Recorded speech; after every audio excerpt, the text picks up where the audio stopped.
안녕하세요. 세 번째 영상 시작하겠습니다. 지금까지는 서버에 접속하여 실습 환경을 준비하는 과정이었습니다. 이제부터는 어떤 방법으로 실습 서버를 활용할 수 있는지 알려드릴 건데요. 이번 영상에서는 리눅스를 사용하는 데 있어 필수적으로 알아야 할 명령어들을 공부하겠습니다. 자, 우선 우리가 리눅스 명령어를 왜 공부해야 하는지에 대해 생각해 봅시다. 여러분이 기존의 윈도우즈를 사용하실 때는 명령어에 대해서 하나도 몰라도 전혀 지장이 없었죠. 그것은 윈도우즈가 사용자 인터페이스로 GUI를 지원하기 때문입니다.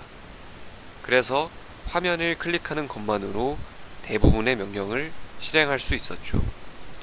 리눅스 역시 GUI를 구동시킬 수 있지만 우리의 실습 서버는 그런 게 없기 때문에 여러분은 커맨드 라인 인터페이스로서 실습을 하게 되실 겁니다. CLI의 큰 장점은 원하는 명령을 상세하게 정확한 의도대로 실행시킬 수 있다는 점입니다. 또한 반복적인 작업에서 GUI보다 유리합니다. 무엇보다 멋도 좀 나고요. 자, 그래서 여러분은 리눅스 명령어들에 익숙해지셔야 하고 그것이 이번 영상의 목적입니다. 그럼 리눅스 명령어에는 어떤 것들이 있느냐? 이 링크에 들어가 보시면 수백 개의 명령어들이 정리되어 있습니다. 하지만 이 수많은 명령어들을 다 아실 필요는 없고요. 여기서는 자주 사용되는 명령어들 중에서도 가장 필수적인 것들만 공부해 보겠습니다. 명령어를 살펴보기 전에 리눅스를 사용하기 위한 중요한 팁들입니다. 리눅스의 명령어들은 케이스 센서티브합니다. 즉, 알파벳 대소문자를 구별한다는 것입니다. 소문자로 써야 하는 명령어에 대문자가 섞이면 인식되지 않거나 완전히 다른 명령어가 실행되기도 합니다. 두 번째로 아주 유용한 기능인데 커맨드 라인에서 키보드 위쪽 화살표 키를 누르시면 이전에 실행한 명령어들을 불러올 수 있습니다. 여러 번 더 누르면 더 이전의 명령어들을 불러올 수 있겠죠. 반대로 아래쪽 화살표 키를 누르면 더 최근의 명령어로 바꿀 수 있습니다. 그리고 탭 키는 자동 완성 기능을 수행합니다.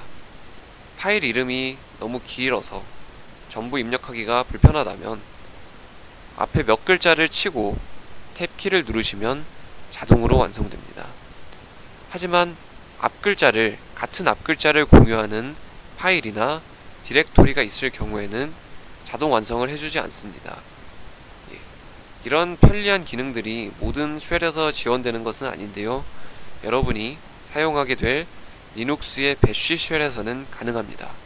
그리고 마지막으로 실습을 하다가 어떤 명령어를 취소하고 싶을 때 방금 입력했던 명령어가 제대로 실행되지 않아서 이 명령어의 실행을 취소하고 싶을 때는 컨트롤 C를 누르시면 명령어의 실행이 취소됩니다.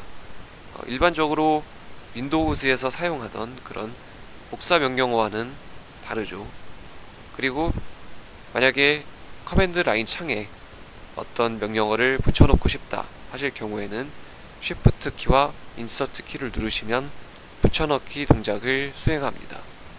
그래서 붙여넣기를 하고 싶을 때는 Ctrl V를 누르시는 것이 아니고 이렇게 Shift 키와 Insert 키를 눌러주시면 됩니다. 그리고 이 마지막 팁은 여러분이 커맨드를 입력하시다가 어떤 커맨드가 잘 기억나지 않거나 더 자세한 정보를 알고 싶으실 때 매뉴얼을 불러오는 방법인데요. 첫 번째 방법은 특정 커맨드를 입력하시고 뒤에 대시 헬프 키를 치거나 또는 두 번째 방법으로 앞에 매뉴얼의 약자인 MAN을 치고 뒤에 명령어를 써주면 그러면 도움말을 불러올 수 있습니다. 이러한 팁들은 잠시 후에 실제 명령어들을 실행시키면서 다시 보여드리도록 하겠습니다. 자, 자, 이제 실제 명령어들을 알아봅시다. 먼저 디렉토리와 관련된 명령어들입니다. 첫 번째로 ls 같은 경우에는 리스트의 약자죠.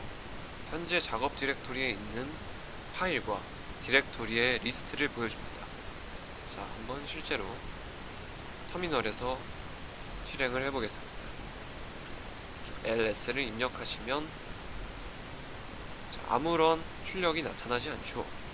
이것은 지금 이 명령어에 대한 아무런 출력할 것이 없다는 뜻인데요. 리눅스는 약간 과묵한 운영체제이기 때문에 이와 같이 명령어가 잘 실행되었으나 아무것도 출력할 것이 없을 경우에는 단순히 다음 프롬프트를 보여주게 됩니다. 지금 이 ls 명령어에서 아무런 출력이 나타나지 않는 이유는 여러분의 기본적인 홈 디렉터리에 아무런 파일이나 디렉터리가 존재하지 않기 때문입니다. 그래서 이와 같은 결과가 나타나는 것이고요. 잠시 후에 다른 명령어를 통해서 어떤 디렉토리나 파일을 생성할 경우에는 파일의 리스트를 보시게 됩니다. 자, 그러면 다음 명령어인 mkdir로 넘어가 보겠습니다. 이 mkdir 명령어 그리고 이것과 세트인 rmdir 명령어가 있죠. 이 두 명령어는 각각 디렉토리를 현재의 작업 디렉토리에서 서브 디렉토리를 만들거나 또는 제거하는 용도로 쓰는 명령어입니다. 용법은 이와 같이 mkdir과 어떤 명령어의 목적지 경로를 써주면 되는데요. 반드시 현재 디렉토리에만 만들어야 하는 것이 아니고 절대 경로를 써줄 경우에는 그렇다면 이 경로에 새로운 디렉토리를 만들 수도 있습니다. 우선은 mkdir과 단순히 디렉토리 이름만 써줄 경우에는 현재의 작업 디렉토리에 새로운 디렉토리가 만들어진다는 것만 알아두시면 될 것 같고요. 실제로 한번 만들어 보겠습니다. mkdir 그리고 dir 이렇게 명령어를 입력하게 되면 또다시 mkdir 명령 같은 경우에는 출력할 것이 없기 때문에 아무런 출력이 나타나지 않죠. 그런데 여기서 이제 ls 명령어를 다시 입력하게 되면 이와 같이 새로 생성된 dir이라는 디렉토리가 출력됨을 알 수 있습니다. 자, 그렇다면 이번에는 이 dir이라는 디렉토리를 제거해 보겠습니다. rmdir dir 이와 같이 명령어를 주시면 디렉토리가 삭제가 되었고요. 역시 아무런 출력은 나타나지 않습니다. 다시 ls 명령어를 입력해 보면 아무런 출력이 나타나지 않죠. 이것은 지금 이 풀 디렉토리가 비어 있기 때문입니다. 자, 다시 한번 디렉토리를 만들어 보겠습니다. 자, 이와 같이 다시 디렉토리를 만들 수 있고요. 만약에 rmdir로 실제로 존재하지 않는 디렉토리 이름을 입력하게 되면 이와 같이 실패 메시지가 나타나면서 실제로 존재하는 파일 또는 디렉토리가 아니다 라는 출력을 보여주게 됩니다. 이와 같이 명령어가 정상적으로 실행되지 않았을 경우에는 실패 메시지가 이렇게 나타나게 됩니다. 그 다음 명령어인 cd에 대해서 알아봅시다. 이 cd 명령어는 작업 디렉토리를 다른 위치로 바꿔주는 명령어입니다. cd 명령어의 용법은 cd 그리고 목적지의 경로에 대해서 쓰면 되는데요. 이것이 꼭 현재 디렉토리를 기준으로 현재 디렉토리에서 하나의 디렉토리로만 이동할 수 있는 것이 아니고 멀리 있는 경로의 디렉토리로도 한 번에 이동할 수 있게 해주는 명령어입니다. 우선은 간단하게 현재 디렉토리를 기준으로 현재 디렉토리에 속해 있는 디렉토리나 이전에 있는 디렉토리 이렇게 이동을 하는 것에 대해서만 알아보도록 하겠습니다. 자, 다시 명령어 창에서 방금 만들었던 dir이라는 디렉토리로 이동을 해보겠습니다. 자, 용법은 cd 그리고 디렉토리의 이름입니다. 이와 같이 입력하면 어떻게 될까요? 자, 이와 같이 현재 자기가 작업하고 있는 디렉토리의 경로가 변경되었음을 알 수 있습니다. 그래서 이 새로운 디렉토리에서 다시 ls라는 명령어를 입력해주게 되면 아무런 출력이 나타나지 않죠. 그것은 우리가 새로 만든 디렉토리가 비어있는 디렉토리이기 때문입니다. 자, 다음으로 pwd라는 명령어입니다. 이 명령어는 아까도 잠깐 등장한 적이 있었죠. 저번 영상에서 잠깐 등장한 적이 있었는데 이 명령어 같은 경우에는 워킹 디렉토리의 경로를 프린트해주는 그런 명령어입니다. 자, 다시 새로 만든 dir이라는 디렉토리에서 pwd 명령어를 실행해 보겠습니다. 자, 이와 같이 현재 작업 디렉토리의 경로를 출력을 해주죠. 지금 우리가 있는 디렉토리는 잠시 후에 말씀드리겠지만 루트 디렉토리 아래에 홈 디렉토리 아래에 std10000 디렉토리 아래에 dir이라는 디렉토리에 현재 우리가 있다는 뜻입니다. 그렇다면 아까 다시 std10000이라는 우리의 홈 디렉토리로 돌아가 보겠습니다. 이와 같이 가고자 하는 목적지의 절대 경로를 입력을 해 주어도 잘 이동할 수 있습니다. 자, 다시 한번 pwd 명령어를 실행해 보면 이와 같이 우리의 작업 디렉토리의 경로가 바뀐 것을 보실 수 있습니다. 마지막으로 리눅스에서 사용할 수 있는 간편한 경로 단축키들인데요. 먼저 이 마침표 하나 같은 경우에는 현재 디렉토리를 의미하는 단축키입니다. 그리고 마침표 두 개의 경우에는 부모 디렉토리를 의미하는 단축키이고요. 그리고 슬래시 하나 같은 경우에는 루트 디렉토리라고 이 리눅스 시스템의 가장 상위에 있는 최상위 디렉토리를 의미하게 됩니다. 그리고 이 물결표는 여러분의 홈 디렉토리, 그러니까 처음으로 여러분이 접속한 그 위치를 나타내게 됩니다. 자, 이 단축키들은 굉장히 유용할 때가 많은데요. 이 단축키들을 활용해서 이 명령어들을 한번 실행해 보겠습니다. 자, 먼저 현재 우리의 홈 디렉토리에 있죠. 지금 여기서 ls 명령어를 실행을 해보면 dir이라는 아까 만들었던 디렉토리가 보이고요. 자, 이 디렉토리로 이동을 해보겠습니다. 자, 지금 들어왔죠. 그렇다면 이 디렉토리에서 상위 디렉토리인 우리의 홈 디렉토리로 이동하려면 어떻게 하면 될까요? 이렇게 cd 입력하고 마침표 두 개를 찍어주면 우리의 현재 작업 디렉토리인 dir 디렉토리의 상위 디렉토리로 이동을 하게 됩니다. 그렇다면 이 dir 디렉토리의 상위 디렉토리가 바로 우리의 홈 디렉토리였던 것이죠. 잘 이동을 하나 한번 해보겠습니다. 자, 여기서 경로 명령어를 출력해보면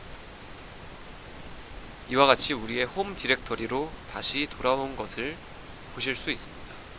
자, 이번에는 다시 한번 디렉토리로 이것의 상위 디렉토리로 이동해 보겠습니다. 자, std10000의 상위 디렉토리인 홈 디렉토리로 이동했습니다. 이번에는 한 번 더 이동해 보겠습니다.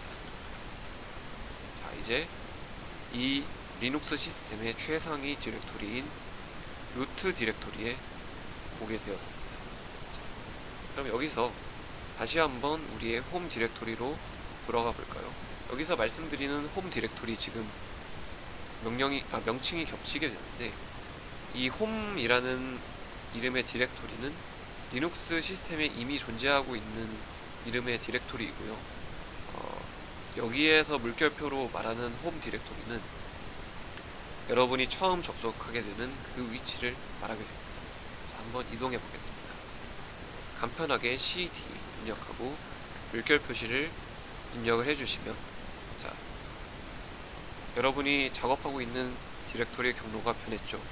지금 이제 홈 디렉토리에 맞다고 이렇게 프롬프트가 나타나고 있습니다. 잘 이동했는지 확인해 보겠습니다. 이와 같이 우리가 처음 접속했던 그 홈 디렉토리로 이동을 한 것을 보실 수 있습니다. 그러면 이제 명령어들을 몇 개 알게 되었으니 이전 페이지에 나와 있던 몇 가지 팁들에 대해서 적용을 해보겠습니다. 자, 이전 페이지에서 일단 명령어들이 케이스 센서티브하다고 말씀을 드렸었죠.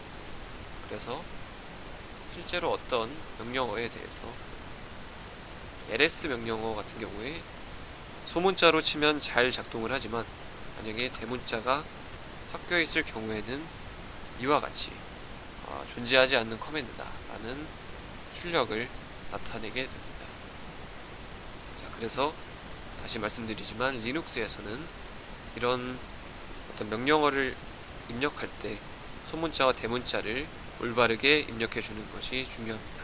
자, 그리고 이제 위쪽 화살표 키를 누르시면 이전에 입력했던 명령어를 불러올 수 있는데요.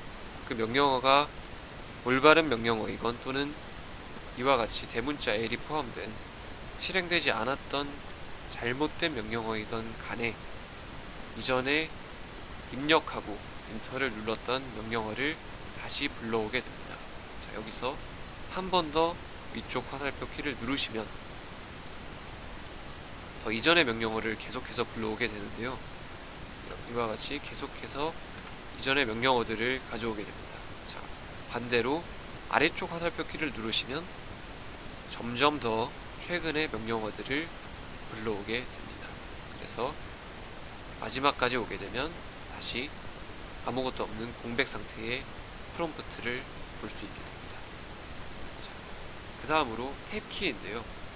탭키는 자동 완성 기능을 수행한다고 말씀을 드렸습니다. 자, 지금 dir이라는 디렉토리로 이동을 하고 싶을 때 cd dir이라고 입력을 하면 되겠죠.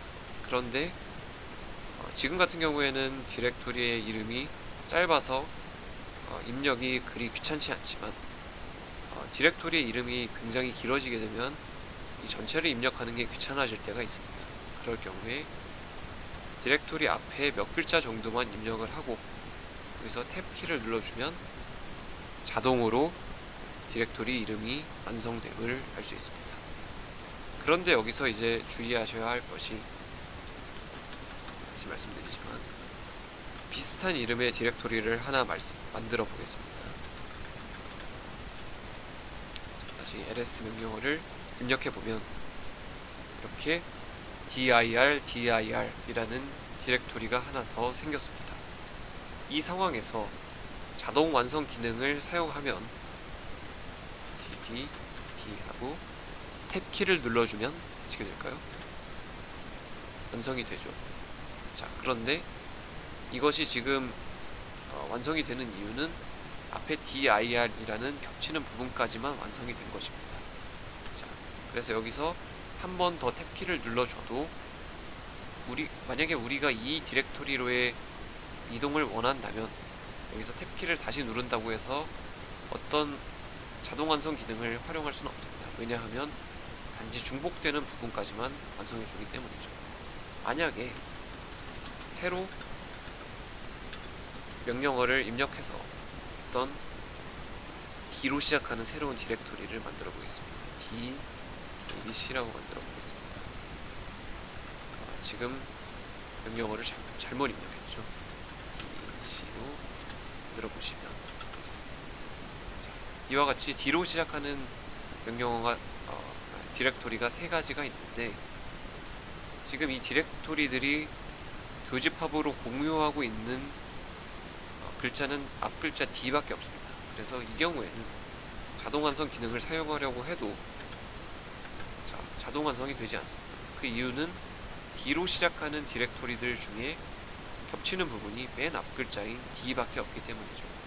그런데 여기서 이제 I를 한 번 더 입력해주고 자동 완성 기능을 사용하면 이와 같이 그 다음 교집합인 R까지, 그 다음 DI를 교집합으로 가지는 디렉토리들 중에서는 이 친구들 둘은 DIR이라는 더 큰 교집합을 가지고 있기 때문에 R까지는 완성을 해줍니다. 이 상태에서 다시 D를 한 번 더 입력하고 여기서 탭키를 누르게 되면 앞이 DIRT로 시작하는 디렉토리는 이 디렉토리가 유일하기 때문에 이 디렉토리를 자동 완성시켜주게 됩니다.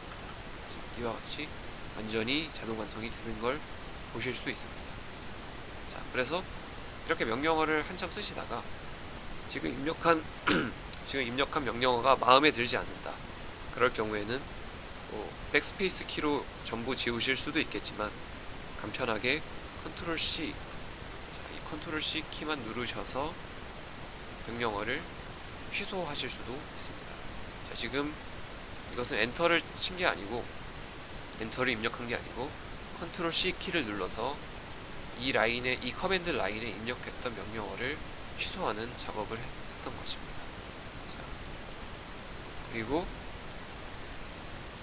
다음으로 이제 우리가 매뉴얼을 보는 방법을 한번 해보겠습니다.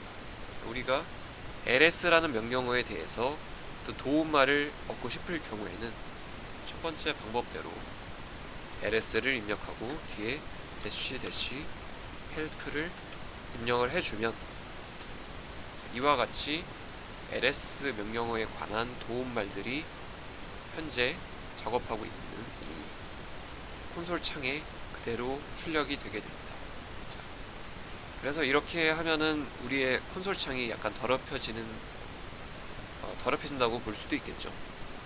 만약에 이렇게 더럽혀지는 걸 원치 않으신다면 man ls 이와 같이 입력을 해서 새로운 콘솔 창에 이렇게 도움말을 띄우실 수 있습니다. 이 도움말에서 나가는 방법은 여기 친절하게 설명이 되어 있고요. Q를 누를 경우에는 아까 그 매뉴얼 페이지에서 나가게 됩니다. 다시 한번 매뉴얼을 잘 살펴봅시다. 자, 이 ls 명령어 같은 경우에는 단순하게 ls라는 명령만 되는 것이 아니고 이와 같이 옵션을 넣을 수가 있는데요. 이 옵션의 종류들이 이렇게 나열되어 있습니다. 첫 번째 옵션 같은 경우에는 A라는 옵션은 그러니까 경로에 있는 모든 파일과 디렉터리를 출력해주는 옵션입니다. 기본적으로 어떤 우리의 폴더에는 숨긴 폴더들이 존재하고 있는데요.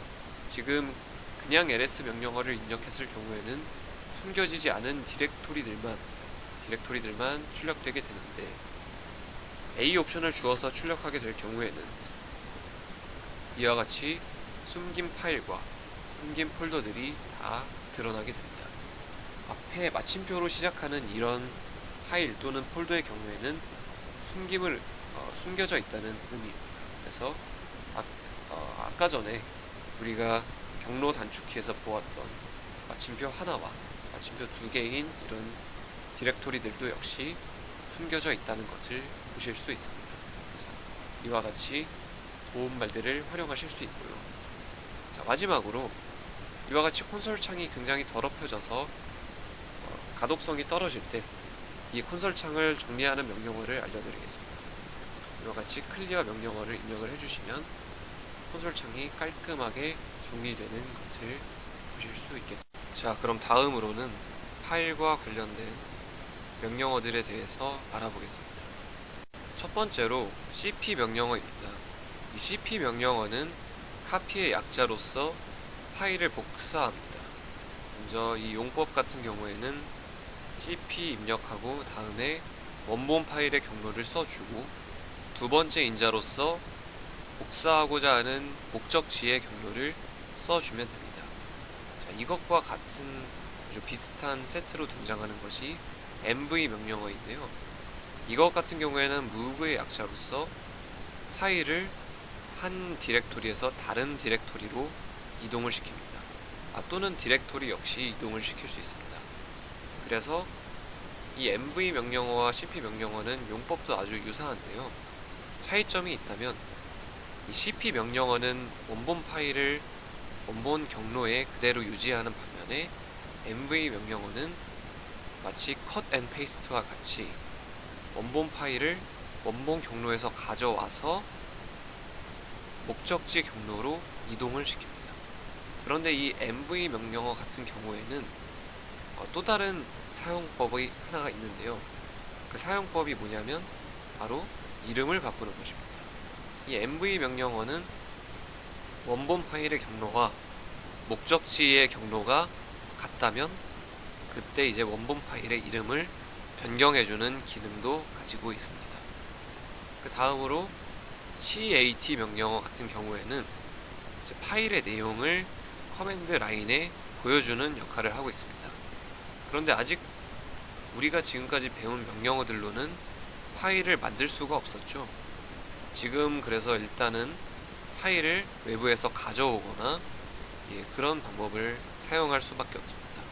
우선은 이 앞에 세 가지 명령어에 대해서 실제로 사용을 한번 해보겠습니다. 자, 이제 다시 우리의 홈 디렉토리에서 어떤 파일을 만들어 보겠습니다. 자, 이 명령어는 여러분이 기억하실 필요는 없는데요. 이렇게 하면은 a.txt라는 파일을 생성할 수가 있습니다. 자, 이렇게 a.txt라는 파일이 생성되었죠. 자, 이제 이 a.txt라는 파일을 같은 디렉터리에 복사해 보겠습니다. 자, 문법을 다시 보시면 이렇게 원본 파일의 경우, 즉 같은 작업 디렉토리에서 복사를 하실 경우에는 특별한 언급을 할 필요가 없겠죠. 이와 같이 특별한 언급 없이 경로를 쓸 경우에는 기본적으로 현재 작업 디렉토리에 있다고 인식을 하게 됩니다. 그래서 원본 파일에 이름을 써주고요. 두 번째 인자로 우리가 복사하고자 하는 경로를 써주면 됩니다. 예를 들어서 dir이라는 디렉토리 안에 복사를 해보도록 합시다. 자, 이렇게 입력을 해주면 명령어가 잘 실행되었습니다. 다시 ls 명령어를 실행시키면 그대로 있죠. 그런데 이제 우리가 cp 명령어의 목적지로 지정했던 dir 디렉토리에 들어가 본 다음에 여기서 ls 명령어를 실행시키면 자, 이와 같이 a.txt 파일이 홈 디렉토리로부터 복사된 것을 보실 수 있습니다. 자, 이번에는 다시 홈 디렉토리로 돌아가서 이 a.txt 파일에 대해서 mv 명령어를 한번 사용해 보겠습니다. 자, 이번에는 dir이라는 디렉토리로 이 파일을 이동시켜 보겠습니다. 자, mv 명령어의 용법도 cp 명령어와 아주 유사하죠. 현재 있는 작업 디렉토리를 원본 경로로 사용할 경우에는 역시 아무 언급 없이 파일의 명을 써주시면 되고요. 이것을 목적지 경로, 즉 dir이라는 디렉토리로 입력을 해주시면 자, 이제 명령이 실행되었고 다시 ls 명령어를 실행해 보시면 이제 a.txt라는 파일이 사라진 것을 보실 수 있습니다. 자, 이것은 이제 dir이라는 디렉토리로 이동을 해서 ls 명령을 실행시키면 이 a.txt라는 파일이 dir 디렉토리로 옮겨졌음을 보실 수 있습니다. 자, 이것을 꼭 작업 디렉토리에 있는 파일만 옮길 수 있는 것은 아니고요. 다시 홈 디렉토리로 이동해서 이 홈 디렉토리에서 dir 내부에 있는 a.txt라는 파일을 가져오는 명령을 실행해 보겠습니다. 그럴 경우에 이제 mv 원본 파일의 경로를 입력을 해 주어야겠죠. 그런데 지금 이제 절대 경로를 전부 입력을 해도 되겠지만 현재 홈 디렉터리를 기준으로 하고 싶다면 디렉터리 단축키 중에 마침표 하나가 홈 디렉터리를 나타내고 있었죠. 자, 이제 홈 디렉터리 하위에 dir이라는 디렉터리 내부에 있는 a.txt라는 파일을 원본 파일로 하여서 이것을 어디로 가져오느냐, 현재의 디렉토리로 가져오겠다 라는 명령을 이렇게 보내시면, 자, 명령이 실행이 되었고 ls 명령어를 실행해 보시면 a.txt라는 파일이 다시 dir로부터 이동이 되었음을 확인하실 수 있습니다. 자, 그래서 세 번째 명령어인 cat 명령어를 실행을 시켜 보시면 a.txt, 자, 아무런 출력이 없죠. 그것은 이 a.txt라는 파일이 현재 비어 있기 때문입니다. 그렇다면 이 cat 명령어를 확인을 해보기 위해서 한번 파일을 직접 만들어 보겠습니다. 현재 우리는 이 터미널 상에서 어떤 파일에 편집을 할 만한 수단이 없기 때문에 우선은 윈도우즈의 텍스트 편집기를 이용해서 텍스트 파일을 하나 만들어 보겠습니다. 자, 파일이 만들어졌습니다. 자, 이제 이 파일을 다시 이용해서 실습을 진행해 보겠습니다. 자, 그리고 이제 다음으로 알려드릴 것이 이 파일을 업로드하거나 다운로드하는 방법입니다. 아직 우리가 서버 터미널 환경에서 어떤 파일의 편집을 할 수 없기 때문에 미리 편집된 파일을 업로드하거나 다운로드하는 방법입니다. 자, 이 파일의 업로드 또는 다운로드 같은 경우에는 scp라는 프로토콜을 사용합니다. 용법은 이 mv나 cp와 아주 비슷해요. 그래서 첫 번째 인자로서 원본 파일의 경로를 주고 두 번째 인자로 목적지의 경로를 주면, 그러면 이제 파일이 복사돼서 목적지로 복사가 되게 됩니다. 자, 그런데 여기서 주의해야 할 것이 이 scp 명령어는 이 터미널 서버에 접속해 있는 터미널 환경에서 사용하는 것보다는 현재 우리의 PC의 환경으로 다시 돌아가서 사용하는 것을 권해드립니다. 왜냐하면 이 터미널 환경에서 원본 파일의 경로를 지정하려면 PC의 그 파일의 경로를 지정해야 하는데, 그 PC의 경로를 지정하는 것이 자신의 IP 주소를 써야 하고 좀 더 복잡하기 때문에 우선은 터미널에서 로그아웃을 하고, 자, 이와 같이 exit 명령어를 입력하면 터미널에서 로그아웃을 하게 됩니다. 자, 그래서 다시 자신의 PC로 돌아오게 되었고요. 자, 이 PC에서 scp, 자, 아까 그 원본 파일의 경로가 자, 바탕화면에 있었죠. 그래서 자동 완성의 기능을 사용하여서 바탕화면 하위에 있는 helloworld.txt 파일을 원본으로 하겠다. 그래서 이것을 어디로 옮기느냐, 자, 여기 용법과 같이 이렇게 자신의 아이디와 도메인을 입력한 다음에 콜론을 입력해주고 그 다음에 서버 내에서의 경로를 입력해주면 됩니다. 자, 그래서 지금 여기에 이제 목적지의 경로가 이런 식으로 되어 있는데,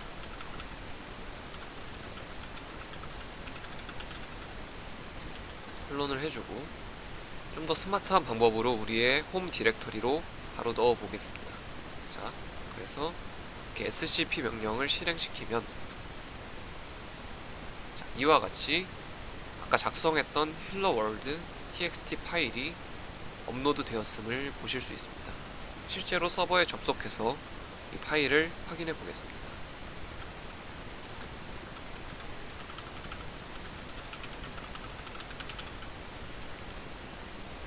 서버에 접속해서 우리의 홈 디렉터리에서 다시 ls 명령어를 실행시키면 자, 이와 같이 helloworld.txt 파일이 업로드 되었음을 보실 수 있습니다.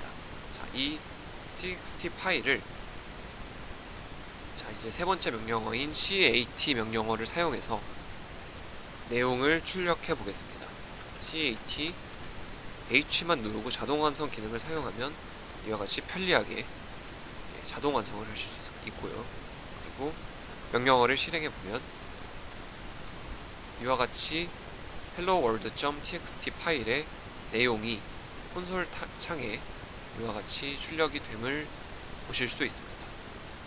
자, 이 scp 명령어는 방금 전에 우리가 파일을 업로드하는데 사용을 했지만 다운로드 역시 가능한데 그 경우에는 이제 이 scp 명령어를 사용하는 용법에서 원본 파일의 경로와 목적지의 경로를 서로 뒤집어주면 되겠죠.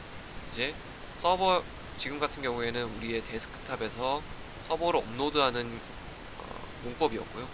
반대로 서버에서 데스크탑으로 다운로드하기 위해서는 서버에 존재하는 원본 파일의 경로를 첫 번째 인자로 주고 두 번째 인자로서 데스크탑의 경로를 주면 됩니다.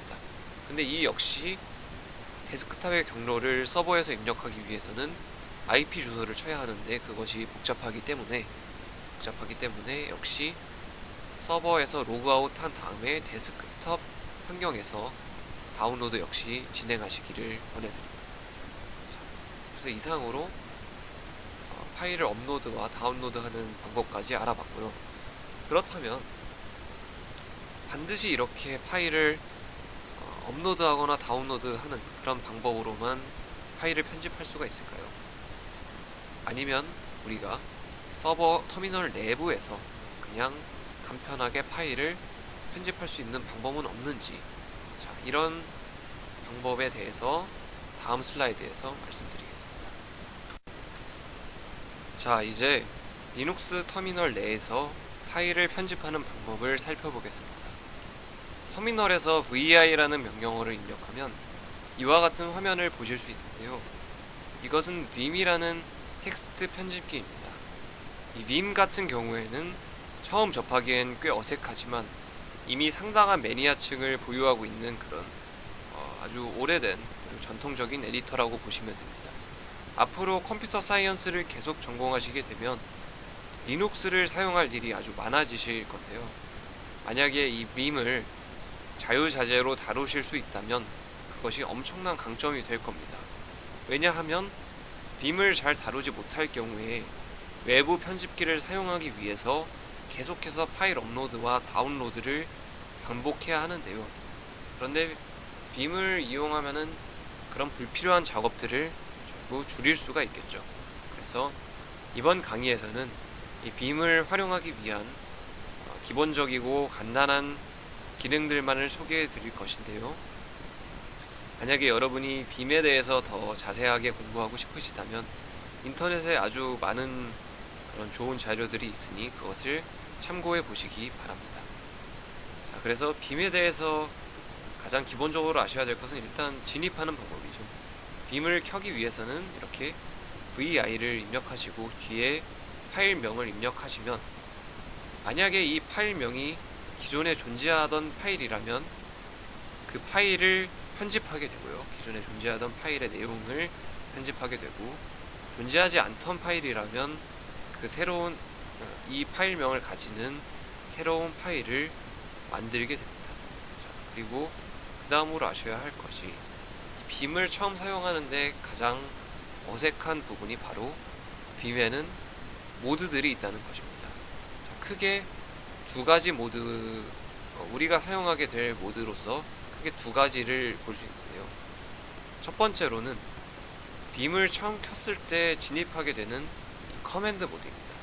이 커맨드 모드에서는 어떤 타자를 치는 대로 글자를 입력하거나 하는 작업은 할 수 없지만 vim을 제어하기 위한 그런 커맨드들을 입력해 줄 수 있는 그런 모드가 되겠고요.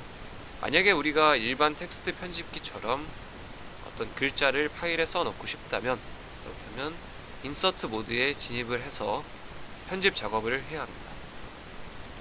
자, 그래서 이 두 가지 모드 간에는 이와 같은 방법으로 전환을 할 수 있습니다. 먼저 커맨드 모드에서 인서트 모드로 진입하기 위해서는 I키를 누르시면 되고, 그리고 인서트 모드에서 커맨드 모드로 진입하고 싶으시면 ESC 키를 누르시면 됩니다. 자, 여기까지 실제로 한번 해보겠습니다. 터미널에서 빔을 켜고 싶으시면 이제 새로 이렇게 파일명을 입력해 주시면 되는데, 기존에 U라는 파일이 없었기 때문에 이와 같이 U라는 파일이 새로 생성되었습니다. 자, 이제 여기서 우리가 어떤 내용을 써놓고 싶을 때 처음으로 빔에 진입하게 되면 커맨드 모드에 있기 때문에 여기서는 타자를 치셔도 어떤 내용을 쓸 수가 없습니다. 그래서 만약에 내용을 써놓고 싶다, 그럴 경우에는 여기서와 같이 I키를 눌러서 인서트 모드로 진입을 해야 합니다. 자, 진입을 해보겠습니다. 그렇게 진입을 하게 되면 이렇게 왼쪽 하단에 인서트라는 인서트 모드에 현재 있다 라는 알림 문구가 표시가 됩니다. 이 상태에서 파일을 편집을 해보겠습니다. 자, 이와 같이 파일을 편집한 후에 이제 파일에서 나가고 싶다, 또는 뭔가 커맨드를 주고 싶다, 그럴 경우에는 다시 ESC 키를 눌러서 커맨드 모드로 진입하시면 됩니다. 지금 커맨드 모드로 진입했는데 인서트라고 알림 문구가 현재 사라져 있음을 알 수 있습니다. 이렇게 좌측 하단에 아무런 문구가 없으면 현재 커맨드 모드에 있구나 라고 알게 되실 겁니다. 그래서 이 상태에서 이제 커맨드 모드에서만 사용할 수 있는 몇 가지 명령어들을 쓸 수가 있는데요. 먼저 첫 번째로 :Q, 즉 :Q 명령어를 한번 사용해 보겠습니다. 지금 문제가 생겼는데, 자, 이 상태에서 이제 뭔가 변경 내용이 있었죠. 이 상태에서 커맨드 모드에서 Q를 누르시면, 자, 지금 이제 에러 메시지가 뜨면서 파일에서 나갈 수가 없습니다.